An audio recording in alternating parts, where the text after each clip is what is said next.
ADHD rates are going up in kids. Yeah, it's One in 9 unfortunate. children have been diagnosed in the U.S. And psychologist Dr. Laura Saunders, who works primarily with children and teens, is here to explain what this means and what steps parents can take if they see their child struggling. Good morning, Doc. How are you? Hello, friends. Happy Thursday. And yes, some new data has come out from the Journal of Clinical Child and Adolescent Psychology that tells us that the rates of ADHD are increasing in children. Can I ask a question? I don't remember kids being diagnosed with ADHD when I was, we're going back many years, but was there ADHD when I was 5 and 6 years old, and was it just misdiagnosed, or was it not there, or what happened? So it's been around since the beginning of time, right? These individuals were the ones that were the pioneers, pioneers and frontiersmen and farmers, because they didn't want to be in school. And yes, these individuals have been around since the beginning of time because they have the motoric restlessness and the difficulty paying attention to what we'd call typical educational like activities. They have some emotion regulation problems, some impulse control. These individuals have been around since the beginning of time. Like, they worked in the factories, unfortunately they did impulsive things and then got their fingers cut off. But these individuals have been around since the beginning of time. Wow, yeah, getting your finger cut off would probably take attention away from ADHD diagnoses back then. Right. But so as you're saying, it's been around forever, right? But it seems as though we're seeing even more of an increase among our kids. Is there a certain driver that's kind of causing this? So this data was collected in 2021 and 2022, which we know was still really in the advent of the pandemic. And during that time, overall, children and adolescents were far more stressed and more anxious. So that's, I think, why we're seeing some higher rates.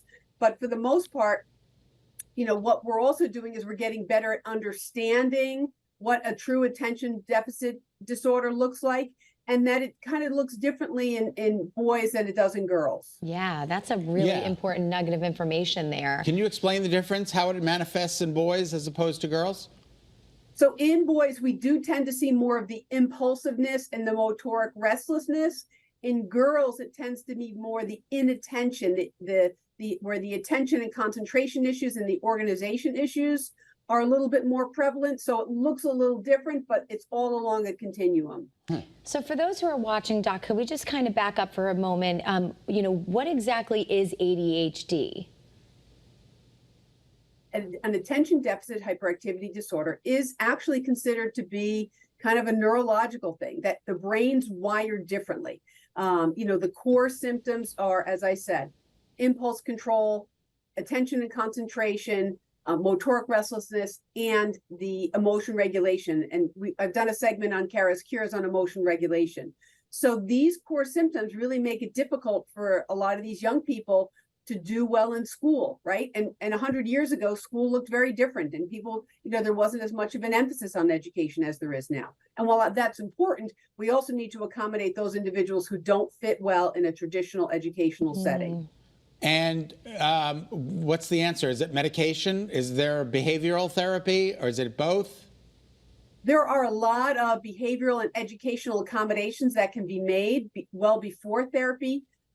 Medication comes into play, but the medications for ADHD are some of the oldest studied medications in child and adolescent psychiatry, and they can be very effective. And that's a big concern for a lot of parents who do not want to medicate their kids or over-medicate, right?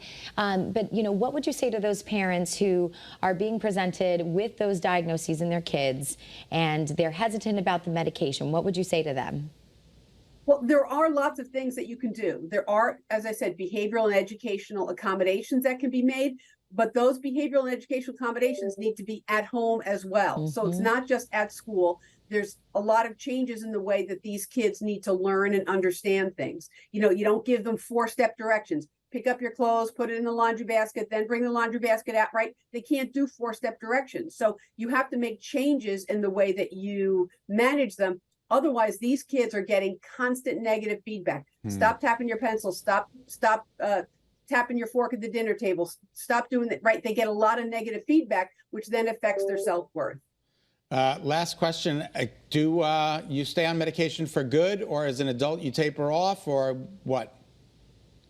Through the developmental spectrum, the symptoms will change and manifest in different ways. So there are these are medications that you can be on them during the week and off them on the weekends, or on them during the school year and off during the summer. So these are medications that are very amenable to taking breaks, or as the symptoms change, you might not need them so much.